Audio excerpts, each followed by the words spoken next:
Fun stuff. Yeah. And a lot of coffee.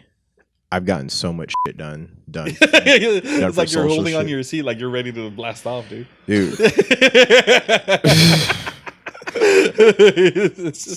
With like a semi-panicked look on his face. Well, that semi-panic look could also mean like, you know, he has a turtle head poking out and he's waiting for that thing to burst, but he's just trying to pinch it. It's not a turtle head. It's a prairie dog.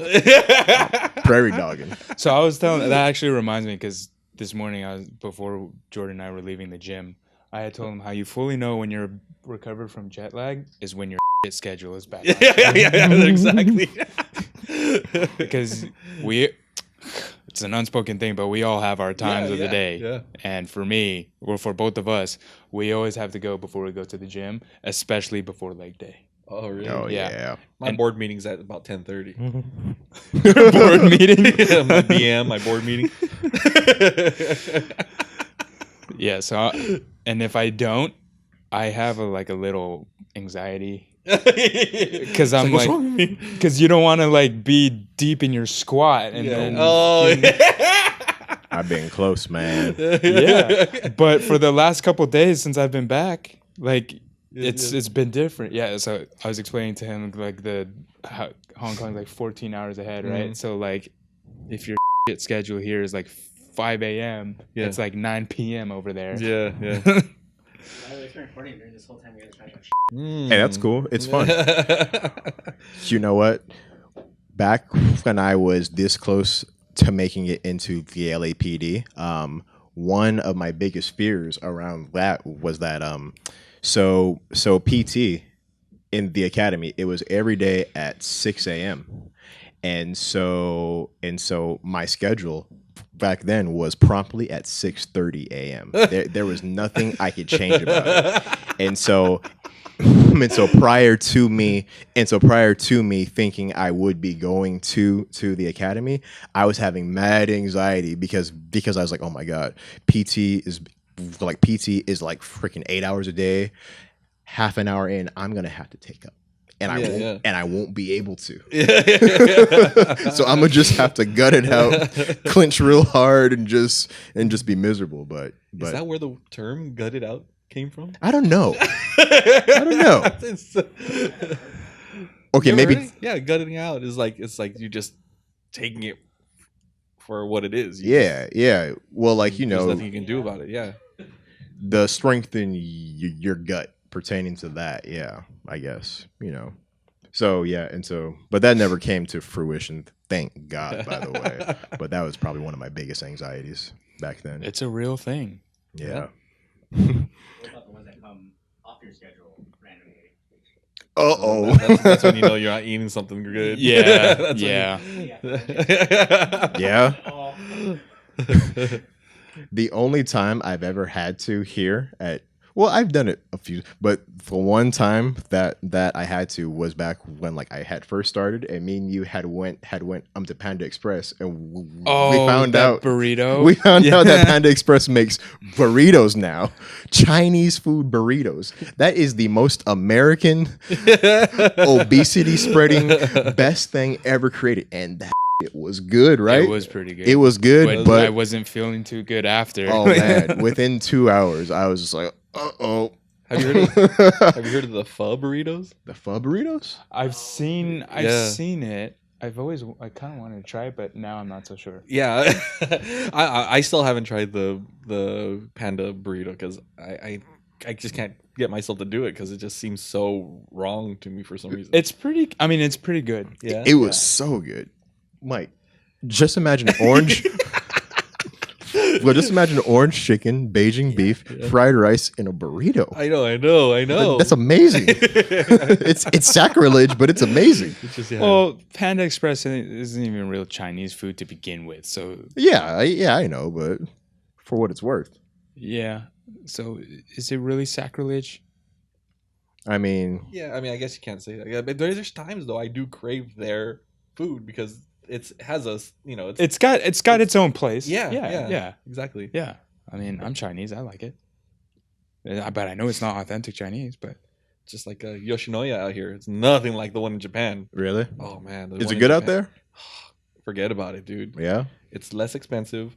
The quality of the meat and the vegetables. It's not like, it doesn't feel like when you get the vegetables out here, it's like boiled, bagged vegetables, right? But you could tell. Huh? Over there, you got okra. You got like bell peppers that are like, it just looks all they get fresh and fancy good. with Dude. It's, and the best part, they give you like a raw egg, and you get your meat and you dip it in the raw egg. Oh, Yeah, it's bomb, dude. I just got hungry all over again. Dude.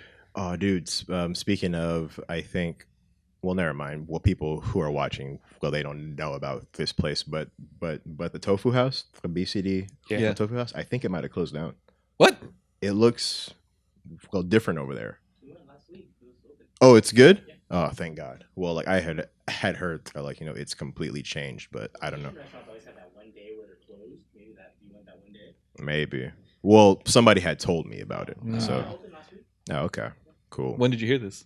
Like maybe half, like a few days ago. Oh, so it's still possible. Yeah. You guys could have just went on a day right before They got closed down by the FDA, Yeah. which is not working, right? Are they working? I don't think so. Who's not working? FDA? Oh. Yeah, the government. Hmm. Oh yeah. Oh yeah. I forgot about that. Yeah. Hmm. Trying to sign up for global entry. Can't do it. Like, what's that? Like when you travel international, it's like an expedited process for you to come back into Mm. the States. I see. So like with the TSA, domestically here in the United States, we have this thing where you can go in and out, or it's called a pre-check, TSA pre-check. Oh yeah. They do a background check on you and everything, so you got to get authorized to be able to go through this expedited line. You don't wait in that big long line. You go through this shorter line where you don't have to take off your shoes. You don't have to bring out your laptop. You don't have to take off your belt. It goes a lot quicker because there's a lot less people. Yeah. Because not as many people are qualified to be pre-check. Right. So yeah, that's same thing, but for international, that's what the global entry is. Yeah. And so, do I have to be a crazy rich Asian to be able to do that? No. Oh, okay. You just have to have a clean background, clean record. Uh-oh. Yeah. My record is well, my record is squeaky clean, actually. Is it? I think so. Good for you. Hopefully. I would mean- hope so. I mean, when I was trying to become a cop, they scrutinize every single thing about your background. It is ridiculous. They have you calling your freaking kindergarten teachers, Really? asking them to give you a reference. You know, so yeah.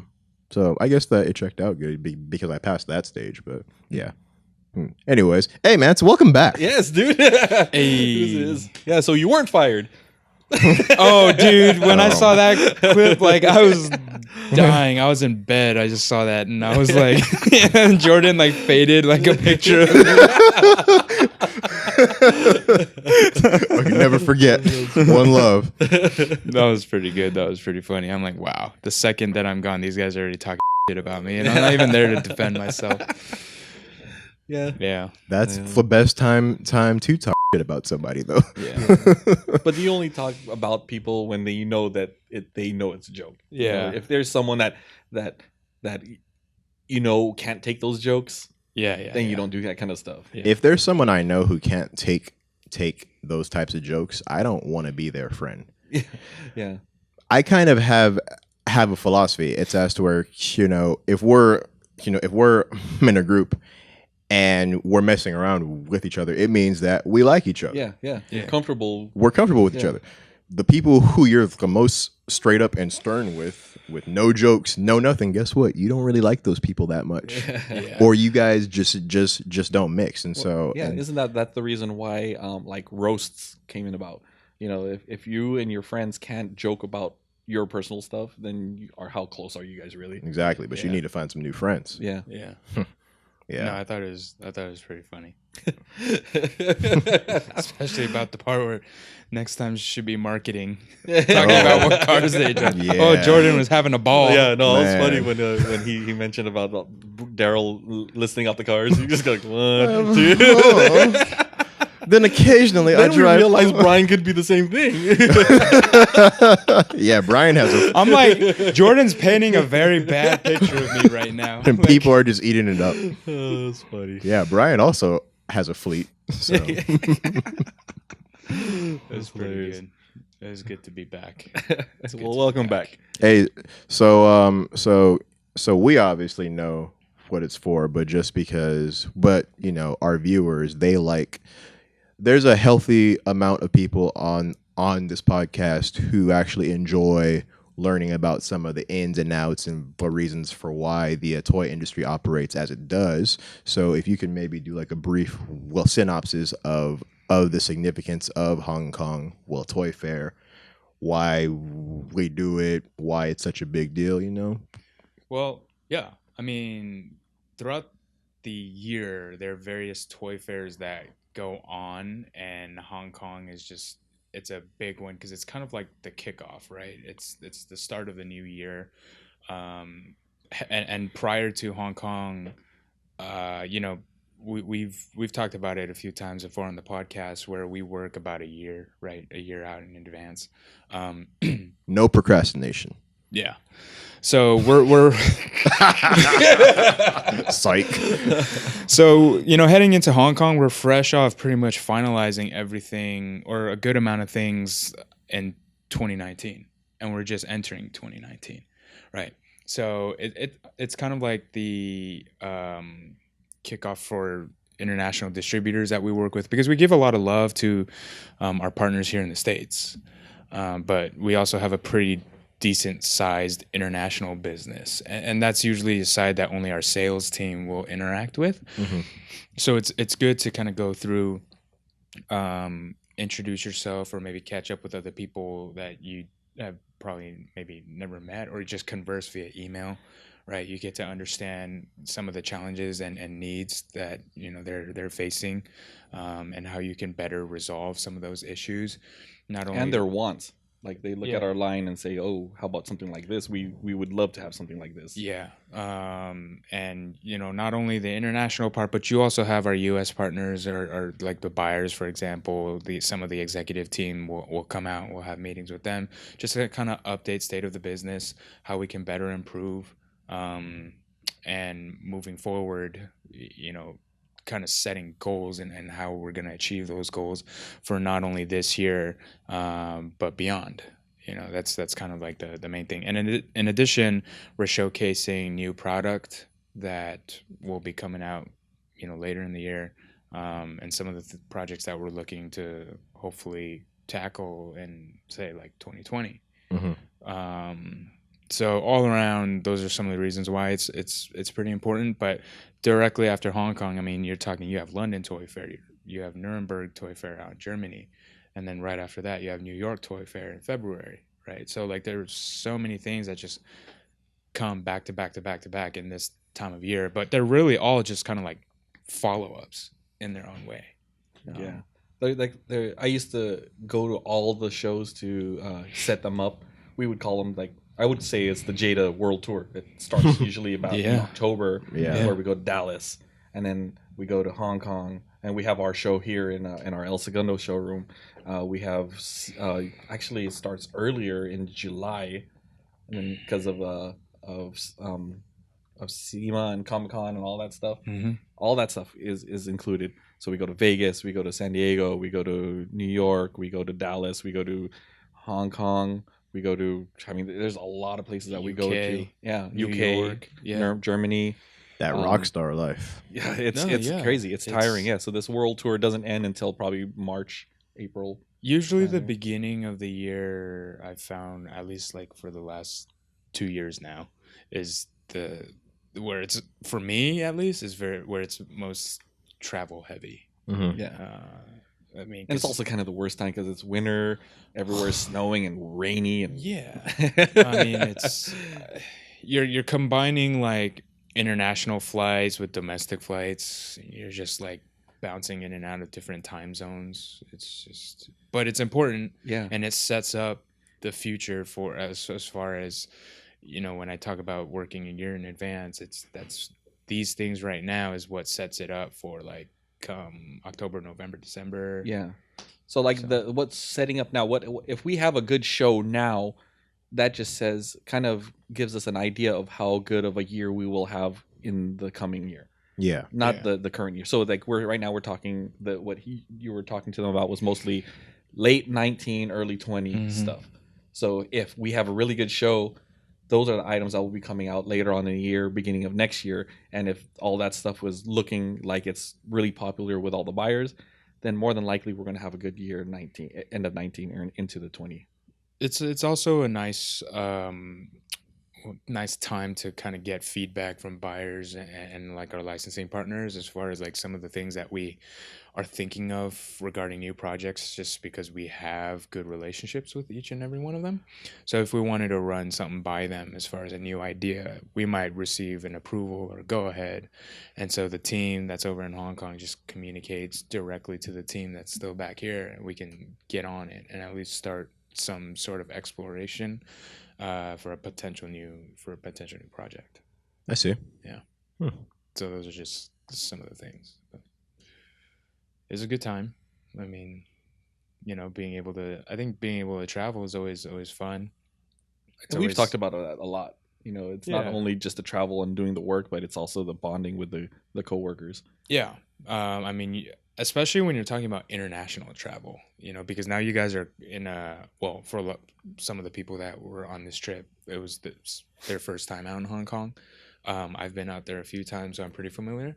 But because you guys are in now international territory, you guys are really now dependent on each other. Yeah, because because you have no safety net. Yeah. No nothing. Yeah.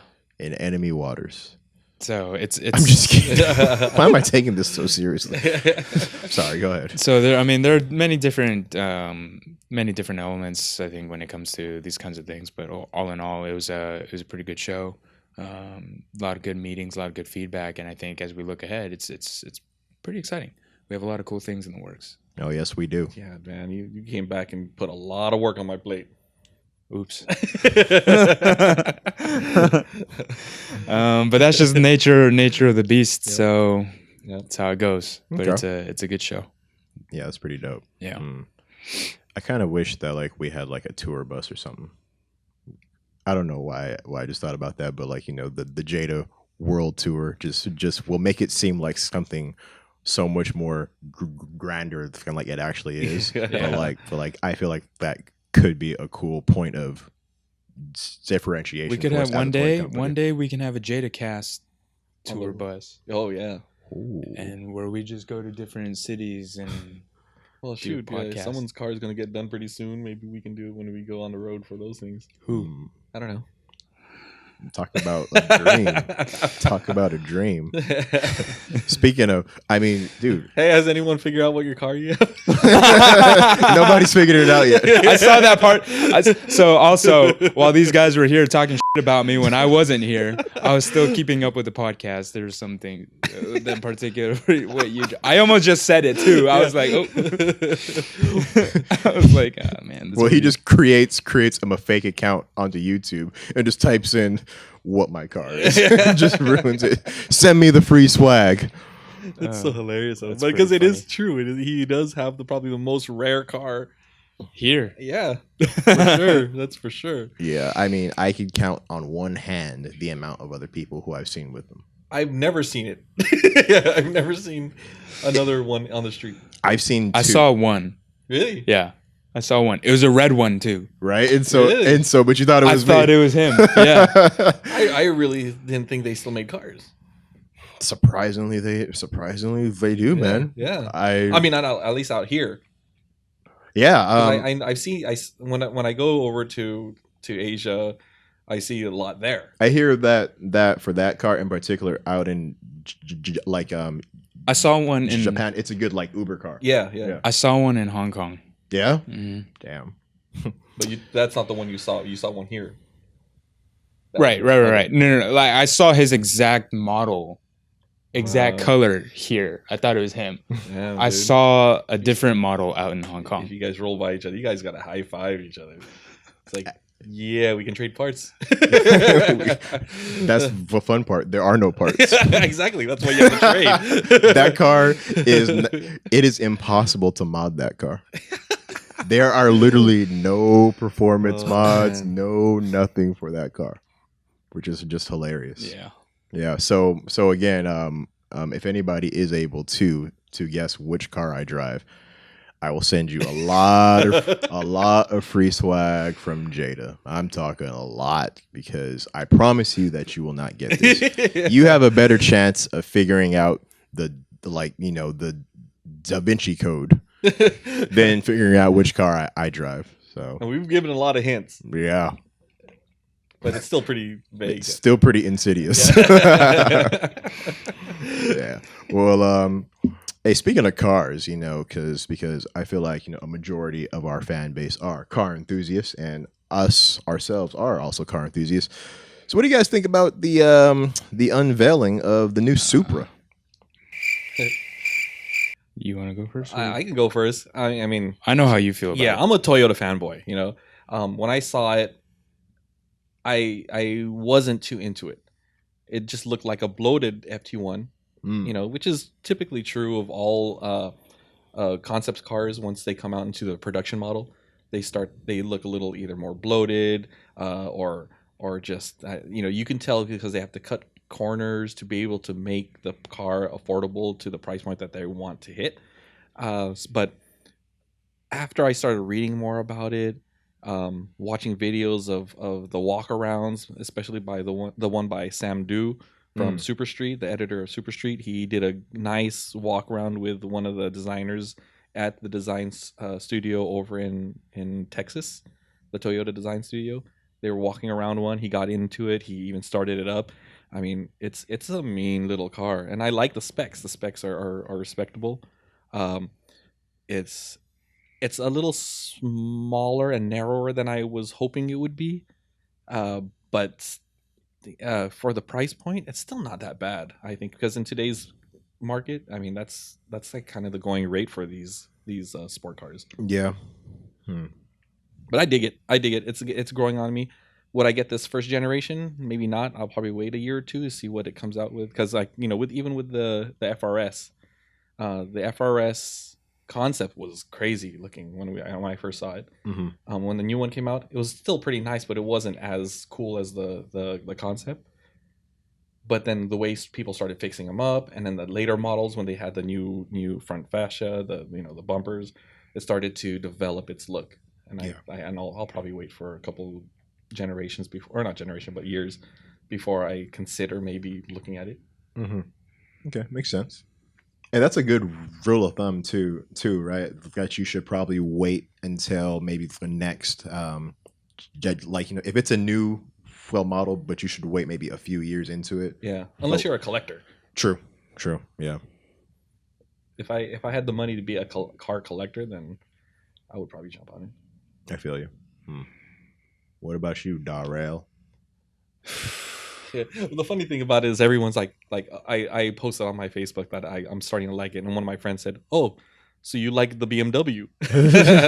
I'm like, "Yeah, it's true. It does look like it. It's people are so hung up about that. They're really angry about that.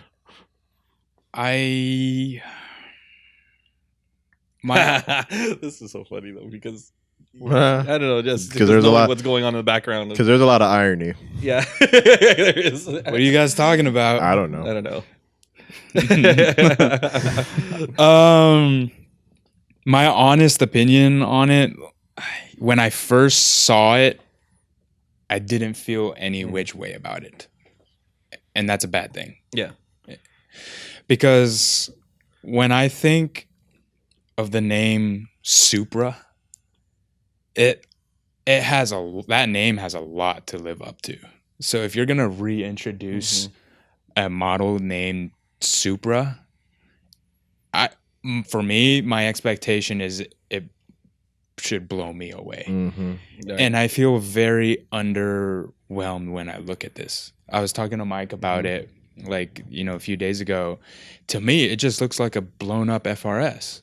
Yeah, or a Miata too. It looks what kind of like a Miata. Yeah, I can see some semblances or resemblances to the Mark IV Supra, like just a more modern take on it. But the overall body shape reminds me of an FRS. I think it's for me that I agree, and it's mostly because of the size. They shrunk it quite a bit. Yeah, I mean, like the quarter panel kind of looks like it a little bit. You have some of the body lines that kind of has different styling cues to the FRS. to the performance numbers and all that stuff look fine. I think I'm okay with that. And then when I look at the interior, I'm coming from a BMW. I'm looking at a BMW. Right. And I can appreciate the modern take on it. Like you always want to modernize the car and things like that. But I have a hard time separating what I know from BMW and like Toyota. It just looks too. It kind of looks like the Z4. Well, kind of. It has I some guess, of those elements. Yeah, to I it. mean, like you have the big BMW screen that's standard in like all 3-4 series. Yeah, that's one of the things I really hate with the BMW design. It looks like that screen is always an afterthought because Yeah. it's just placed there on the dashboard. And like everyone is doing that. The gear lever is typical BMW. Mhm. I'm like, I thought you would have changed that. And then the purist in me is like, well, there's no manual transmission. Is it a dual clutch at least? I don't know about that. I don't know either. But anyway, I was just very underwhelmed when I saw it. To me, it's a good car. I mean, I don't knock the design of it. I think it's a pretty good looking car, and no doubt about it, the aftermarket support for that car is going to be massive. The same way that it was for the FRS BRZ platform. Once that thing is fixed up, it's going to look incredible. But and just as a standalone car, I think it's good. But what I have a problem with is it wears the Supra name. Mm-hmm. Yeah. I don't think, when I look at it, I don't think Toyota Supra. Did you guys see the unveiling video? No. So at the end, at the end where they did the unveiling, they said, I forgot his name, who was doing the, I forget too. yeah. Well, anyways, at the end he says, we hope that this is not the end of, or that there will be more sports cars coming from Toyota. And here's he said something about, let's celebrate the beginning of Toyota's new entry into the sports car realm. So I'm hoping that they come out with because there was talks and rumors about the three brothers coming back, which is Supra, Celica, and MR2. So hopefully we get. See, to me, that's cool. Yeah. And don't get me wrong with all of the comments that I just threw out about this Supra. I mean, at the end of the day, like, I think it's cool Toyota's getting back into the sport compact realm. I think it's cool that they're just in general starting to make sports cars again. And I hope that those three models, well, the Supra, but I hope the other ones come back too. But actually, it's funny what you said. This to me looks more like Celica Yeah, than Supra. it does. I can agree with that totally. To me, my what I've known since I was a little kid and being into the Toyota Supra is like the Supra's like legend. It's like king. Yeah. And I don't get this same like vibe when I look at it. Yeah. So I'm a little underwhelmed. I'm a little disappointed. But if anything, I am happy with the direction that Toyota's going back into, Yeah. back into it. Well, long overdue. Oh, for sure. And I kind of share the same thoughts as you guys.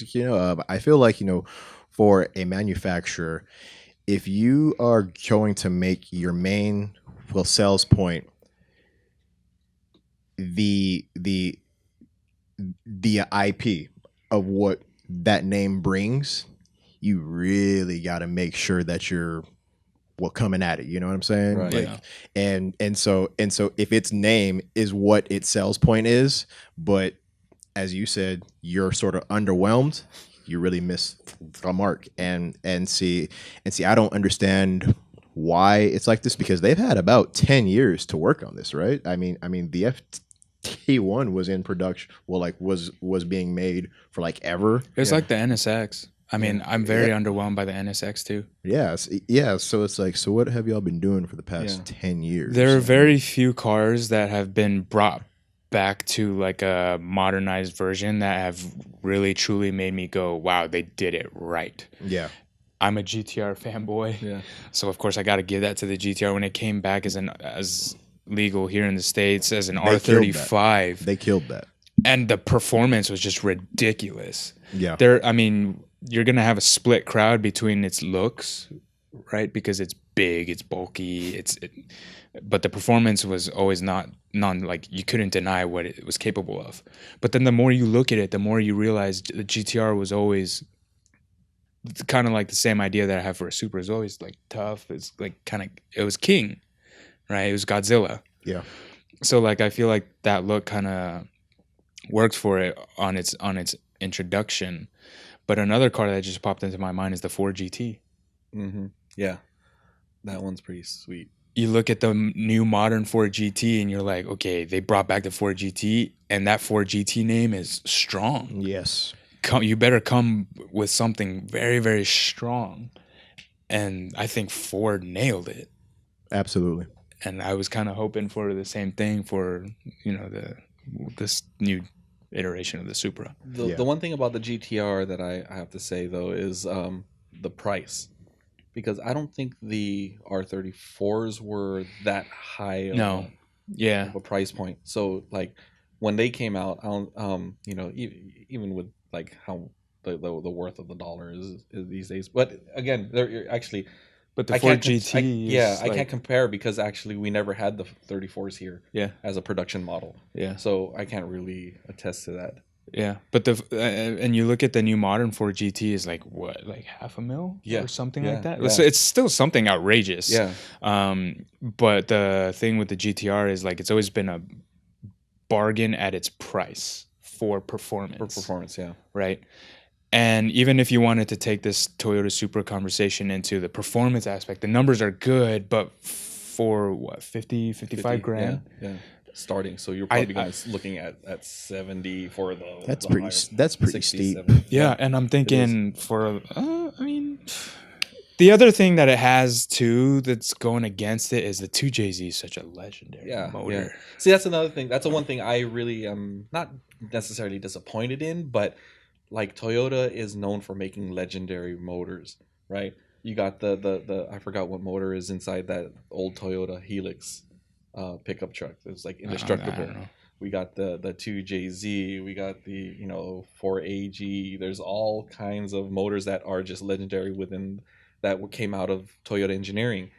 So if you really want to keep that legacy going, why didn't Toyota make another motor that can live up to the Supra name, or just even the Toyota name in general? Because they've put out so many great motors. Yeah, there's nothing really in this one that makes me go, wow. Yeah. It's a good car. Don't get me wrong. It's a good car, but to me it just skews more towards Celica. Yeah. Than Supra. Shoot, I'd still get it though. Well, yeah. I'm actually, tell you the truth. My wife's lease is up pretty soon. I'm considering it because. Hey. What? No. I'm biting my tongue right now, but I think you know where I'm going with that.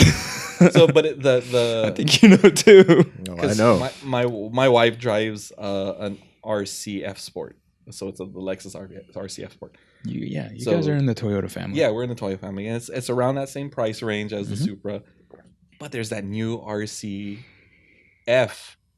Track Edition. Oh yeah. That's coming out. So and that one is an NA V8, right? I haven't read too much about it. I just recently seen it. Yeah.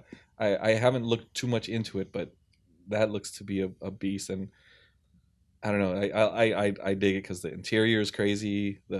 It's a nice looking car. I just like that spindle grille that they have. It's so big. Shoot. My wife's isn't an F like Brian's. But but it is pretty. I love driving it. It's nice, but I just got to get that red interior because I wasn't able to get the red interior. I love red interior on cars. Yeah. I'm trying to find its specs now, but yeah, well, I'll tell you. Yeah, but I'll find it in a minute. But yeah. Yeah, especially for like its price point. Go back to the Supra. Its price point of damn near 70 after taxes and stuff. After taxes, I getting don't think the higher model, because the starting base model is going to be Yeah. 56. Yeah. I don't think it should cost more than a Nismo 370Z, to be honest, because in my eyes it's in that same class. True. As far as just with what they unveiled, and then when everything is said and done, it's in that same class to me. What's the 370Z Nismo going? 45. Really? Which I I also remember think when- is kind of I remember elevated. back we were out at when the 370 first came out. I was looking at it. I was like, man, that's pretty good price for a Nismo edition. Yeah. Yeah. I think. I mean, I'm waiting to see what the true performance capabilities Yeah. are, like when people are able to get it on the track, and Right. you start to see some reviews, and maybe it's a little fun. It's fun to drive, and blah blah blah blah blah. We'll see, but I mean, I personally, I wouldn't. The new RCF, it's a 5-liter, naturally aspirated V8. So I mean, it's running the same motor as the Yeah. As though. existing or the current. Yeah. Yeah. Yeah. it's 180 pounds lighter than the last one. Do it. Yeah, We'll see. I don't know. It's pretty beastly. So You've got a built truck. You need a daily driver. Well, I need a daily driver. My truck is the daily driver. Dude. Got a daily for my daily. Now I need a daily. So in other car news, we finally saw the GT-500. Oh yeah. No, Really? I thought it looked. Man, I I'm think it just looks beastly. I'm just like a freaking So- Debbie Downer. The size of that grill is huge. Yeah. I mean, when I first saw it, I'm like, "What's that?" It's I- gonna I- suck in the I whole thought- world. Well, I thought it was the like a really wide angle lens that just kind of blew it out, because it looked almost cartoony when I first saw Yeah, it. we got to hear this. Yeah, go for it. God, again. And I know this guy is a fan of the Shelby GT-500. Hey man, that's And quite a machine. Yeah, and there's the point that Mike makes too, because you both know that I'm a fan of the Yeah. Shelby models. I can say I was this close to buying a GT350. Mhm. Like Yeah. and just through my years of talking with Mike, like I've always liked them. I'm not knocking the performance or anything like that, because it's just a straight beast. Yeah. It's incredulous. Sure.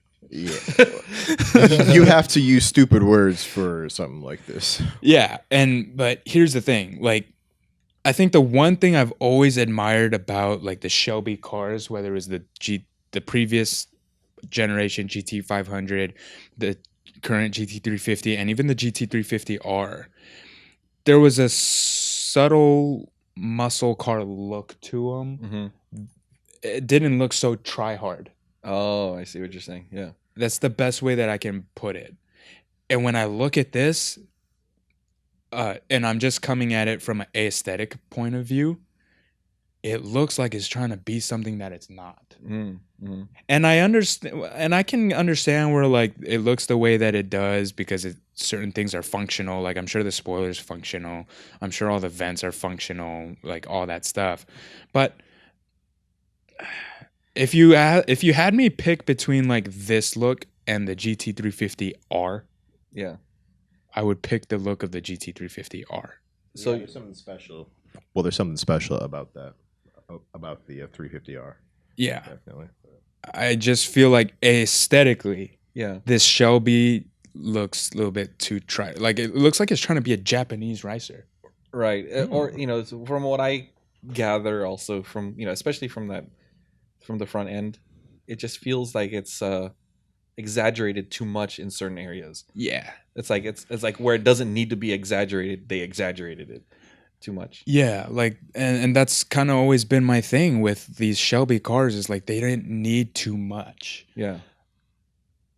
I like use the Hellcat Red Eye, for example, the wide body, Mm. such a subtle flare, but Yeah. you look at the overall car and you just know it's a beast. Yeah.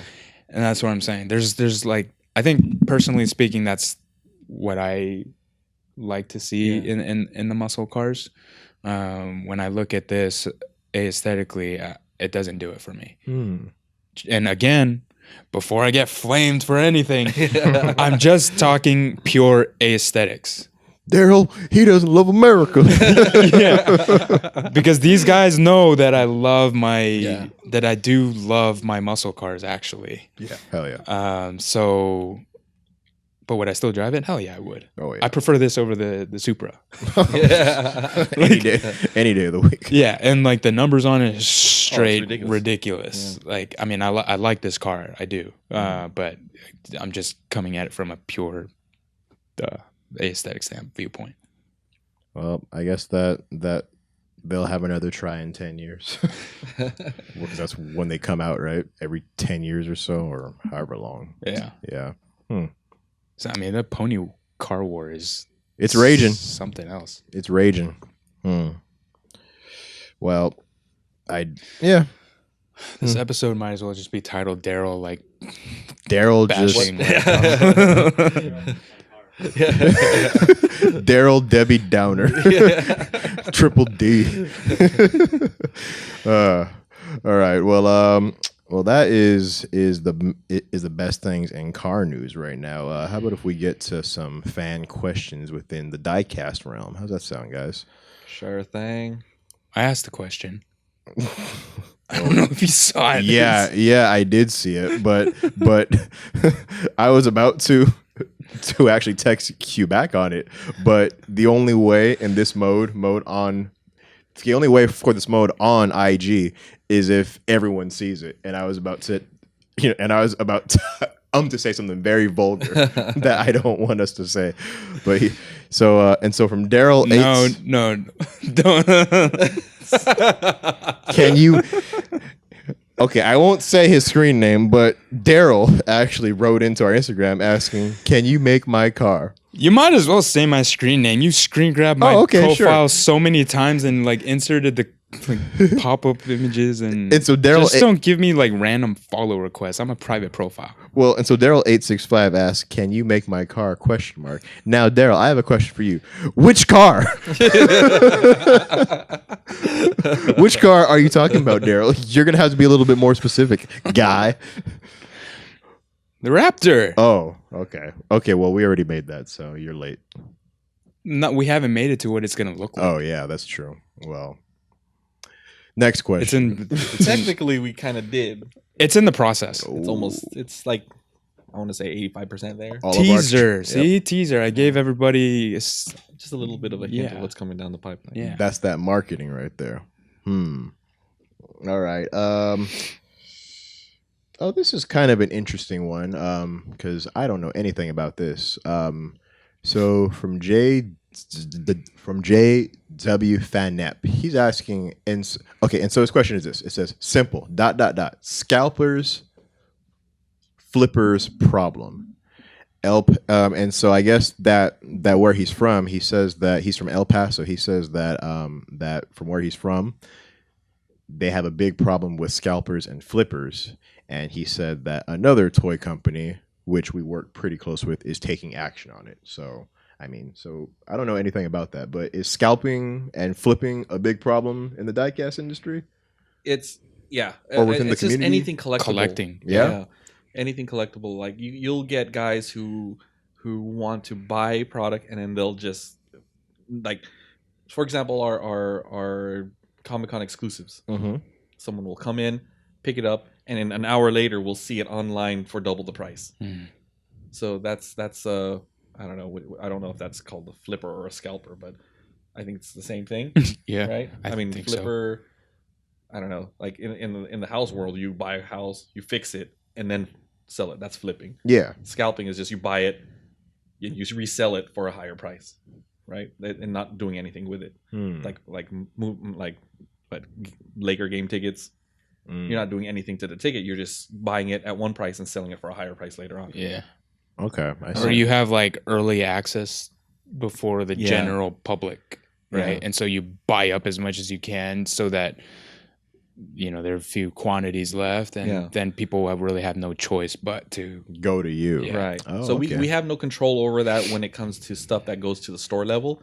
But when it's stuff that we sell like at like that are exclusive, like at Conventions. Comic-Con, Yeah. we typically will try to do you have a max amount you can buy per person per day.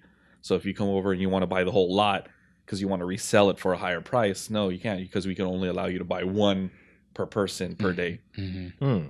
So those are the kind of things we can do. But then when it comes to stuff that's already on the shelf, I don't know how we can police that. Tough. Yeah, it's tougher for us to manage that. Okay. Okay. I didn't even know about that. That's pretty interesting.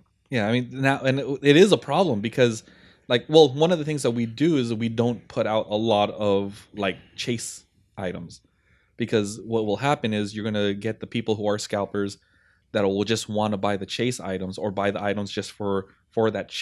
They'll buy a case just to get the chase item to resell that. So you're not getting people buying because there are actually collectors.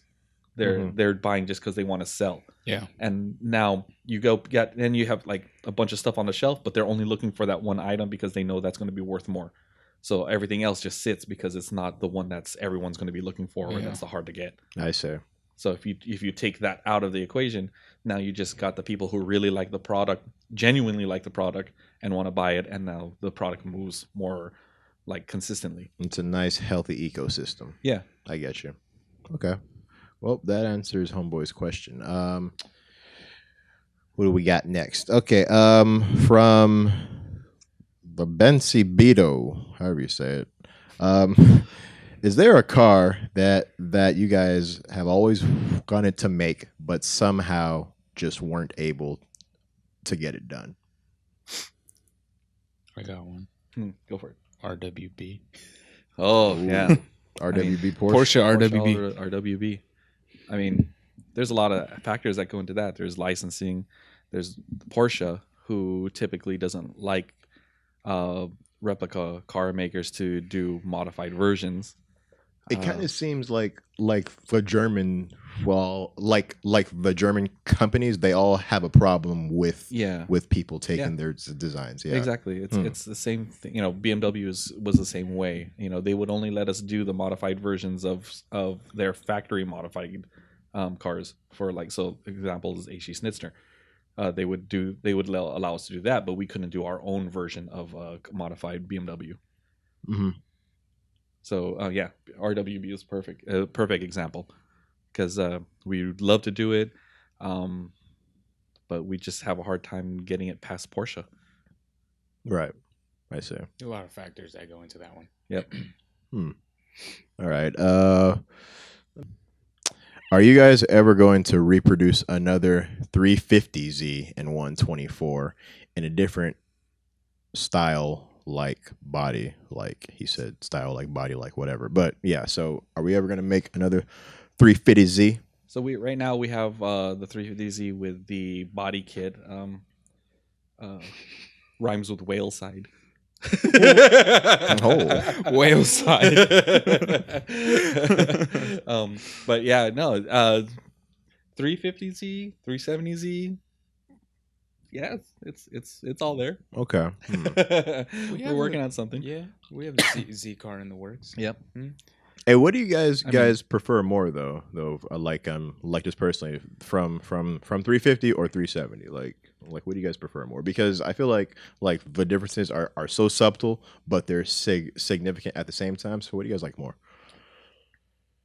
We've talked about this with Gerald a couple times, but I still like the 350Z better. Mm-hmm. The part that I really didn't like of the 370Z is how round that rear end is. I mean, I like rear ends that are round, but this one didn't do it for me. Oh, you're not the only one, Mike. But yeah, this one I didn't think the lines flowed as well as the 350Z did. Okay. I think it looked more aggressive. It's kind of like, the Audi TT. The early one was really bubbly, and then the newer version looked a little more sleek, a little bit longer. Mm-hmm. It's like Nissan did that, but backwards.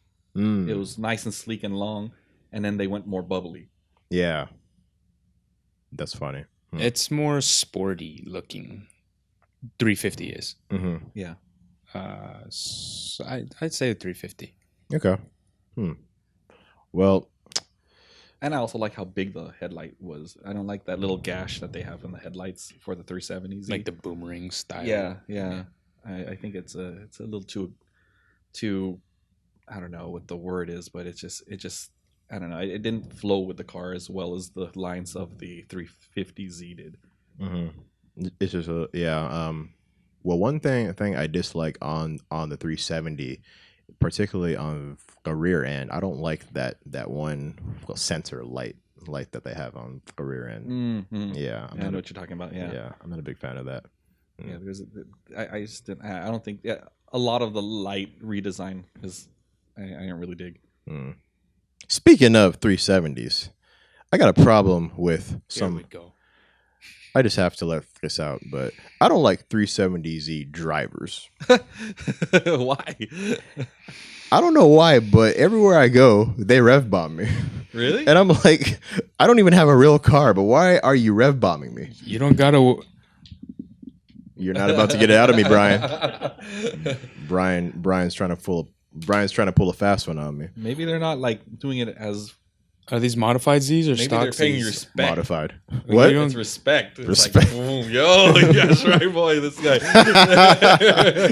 Well, with the new California law, Oh. maybe you don't have to worry about it anymore. Well, I Wait. guess it's not even a new California law. It's It's just a modified version of the law. it's like an updated version of the California law. I So guess. how high is 95 decibels? It's pretty high. It's pretty high. So Okay, so it's not like they're trying to castrate you. It's No, it's- But you know, we have a guy here who has a Harley, right? And you've seen it in the parking lot. Have you heard it? yeah, it's loud as hell. That's 120. Okay, so 95 isn't that bad. But here's another thing. It's like I don't know if you guys have heard of stock Jaguar F-Type. oh yeah, Yeah, Those things are loud. they sound really good. That's about 75. yeah. See, so you got quite a bit. But here's the thing. The law or what it states is so broad Mm-hmm. that it's so subjective and up to interpretation, like your own interpretation of what you deem loud. It's also up to the interpretation of the officer pulling you over, because That's they what I don't meant. they don't Yeah. own they don't have decibel readers on them. They're just like going, okay, that car That's sounds why- pretty darn loud. That's why you have to go through like this whole process of like getting it certified, and you have like, I don't know if it's a stamp or a sticker or something that says you're good to go. Yeah. Like, it's just a waste of time.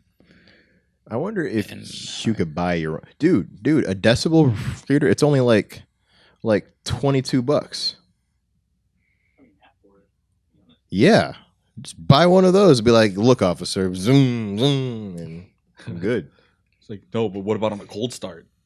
But I'll turn off my car and we'll No, go to a the- donut shop and chill. I think the actual law is it has to be at like at operating like Yeah. What temperature Mhm. and like a certain distance away. And So it certain has to be RPMs and yeah stuff, all yeah that. RPM. There you go. Mm.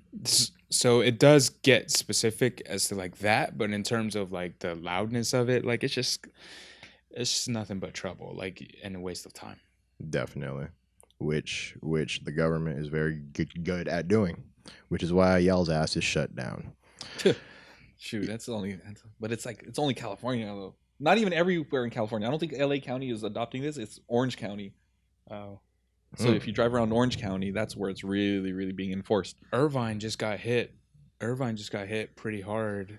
They had like an unofficial car meet, and I think like some that's like so messed up. 56 people got written up or something. Gosh, Yeah. Like even stock cars. See, and that's the thing. Like, it's Like- just nothing but a waste of time because some of these are stock cars, and now people have to go through Well, the no. process of getting. Yeah, they have to go through all this whole thing. But I think what's the actual problem here are the people we've talked about before who ruined it for everyone else.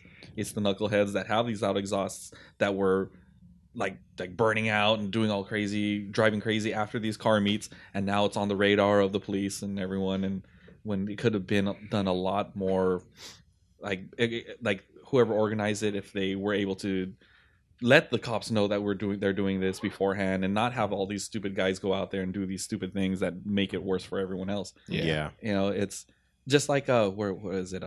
Like there's this thing that we have out here called Ciclavia.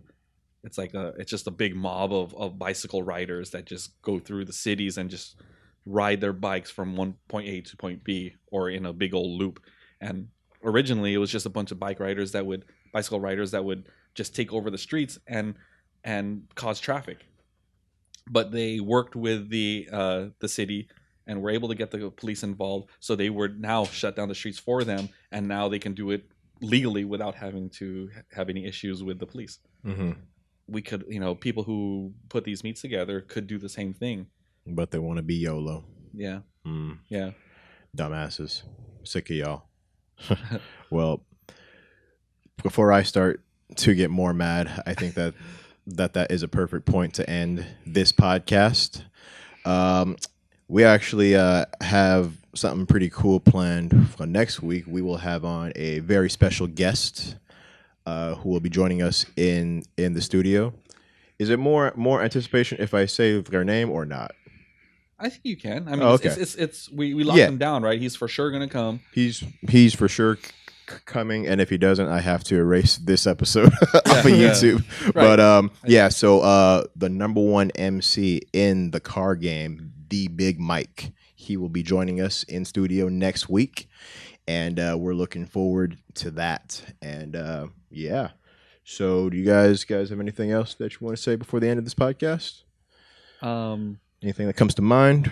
Well, I think one thing that we got to start doing on our podcast, because I'm sure we're going to get a lot new people to come and listen, is when we reintroduce ourselves, make sure that we know who we are. Yeah, we definitely have to do that and make sure that it's not 30 minutes in. Yeah. Like how we used. And we got pretty okay at that for like a good handful of episodes. Yeah. And then we just forgot again. Yeah. Because we just started talking, we just got right into it. But yeah, I think we got to introduce ourselves again. So I'm Mike. I'm the vehicle design director for Jada Toys.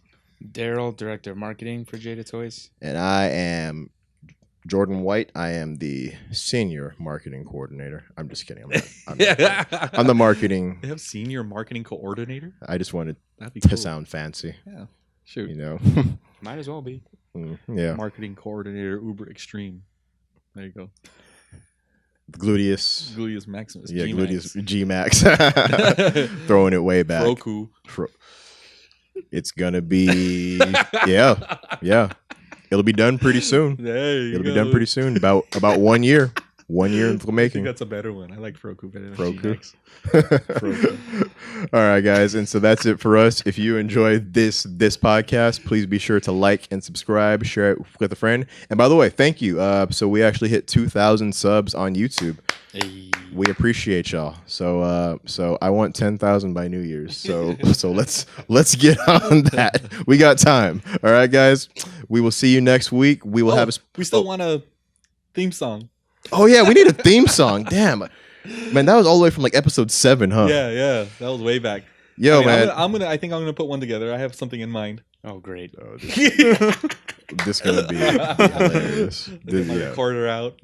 All right, so a theme song, but like a theme song, but then also if anybody out there is a good programmer, if they can make an intro, as far as like with like letters forming and all that crap of the Jadacast podcast. Hey. I won't pay you for it. If you can do that, shoot me a DM. Jordan already shouted out my Instagram. I'll tell you his car. Oh, what kind of damn? We'll talk about leverage. Well, yeah. So do that. So thank you very much, and we will see you guys next week. Peace out.